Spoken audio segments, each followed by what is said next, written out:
The Reverend D. Alexander Bullock is back with us, the president of Rainbow Push Detroit and the president of the NAACP in Highland Park. RainbowPushDetroit.org is the website. Reverend Bullock, welcome back to the program. Thank you so much for having me, Tom. Thank you. It's very nice to have you back with us.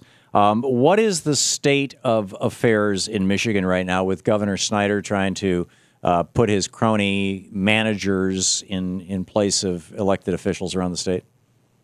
Well, the state of affairs is this.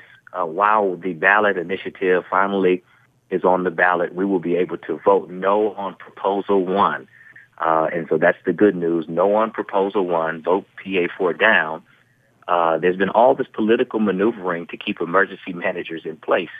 And so emergency managers were supposed to have been suspended once the ballots were counted, the signatures were certified, and the referendum was put on the ballot. Unfortunately, the maneuver has now been made to try to downgrade them or keep them in place. And so in Highland Park school system, for instance, there is no public school system in Highland Park anymore. It has basically been dismantled. There's an emergency manager. The emergency manager gave the school to a charter school corporation. DPS still has their emergency manager. Flint has an emergency manager, a new one. Some strange things going on where buildings that were worth $9 million taxpayer dollars were sold for $1. Federal grants for redevelopment are being given to corporations. Land that is public land for public use is being taken from the people and given to corporations for private development. The EM is still in Benton Harbor. Then there's a new EM in Allen Park.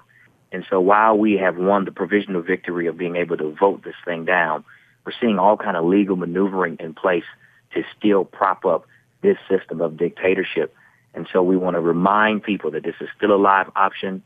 This is still a major issue. We must vote no on Proposal 1. We must fight to protect democracy. Yeah, and this is an astounding thing that Governor Rick Snyder did in Michigan, where, and the legislature for that matter, they passed this law giving the governor basically dictatorial powers so he could put his cronies in charge of whatever city or school district he wanted. He has been doing that, and not only did they pass it, but they passed it. It should have gone into effect a year later. They passed it in a way that implied a supermajority that wasn't actually there. I mean, arguably, this law shouldn't even be in place. And then there was the Michigan Constitution, I believe it is, says that when something is being challenged on the ballot, that as soon as it's on the ballot, that thing has to be suspended. And now they're saying, no, we're not going to suspend it. Really? That's right. That's right. I mean, as you pointed out, we have seen a miscarriage of justice and the hypocrisy of using the law for the imposition of power over the people's will. The abuse of the immediate effect, that's right. Public Act 4 shouldn't even have been in play. And then now that we've collected the appropriate signatures and it's on the ballot, it should be suspended. But indeed, we haven't seen much change on the ground.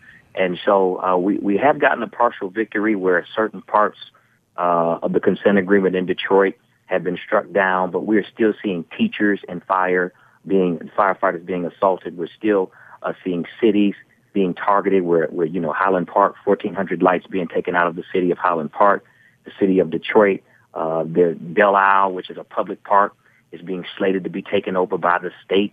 And of course, now citizens will have to pay to go on what indeed is their own park.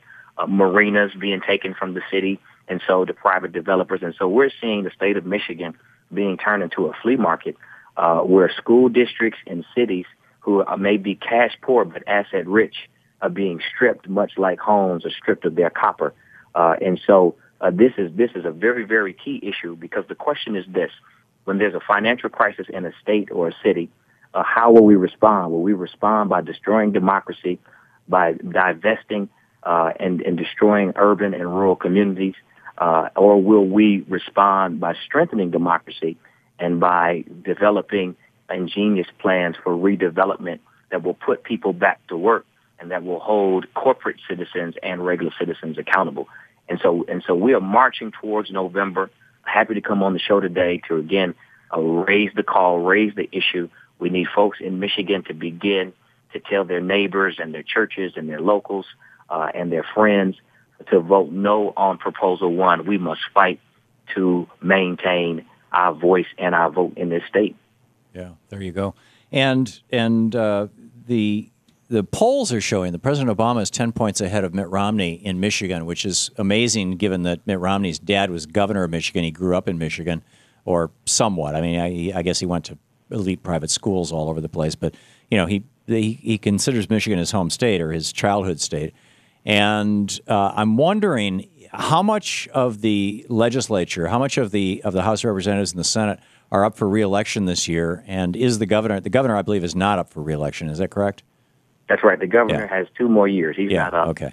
So how much of the House and Senate are up for re-election? And do you think it's possible for the Democrats to take back the legislature? Indeed, it is possible for the Democrats to take back the legislature. This is a very, very crucial year, not just for the president, but as you mentioned, on the local level. Also, let me add, there are 2 slots in the Michigan Supreme Court that are up. And so it's very, very interesting. We could have 2 Democrats joining the Michigan Supreme Court after this year. And so that's very, very key. That would be a fine thing. So the bottom line here is make sure that you're registered to vote in Michigan. If you live in Michigan, make sure that you're registered to vote in Michigan and then show up in November. The bottom line is make sure you're registered to vote, show up, and vote no on Proposal 1. There you go. Vote no on Proposal 1. Reverend Bullock, Rainbow Push Detroit.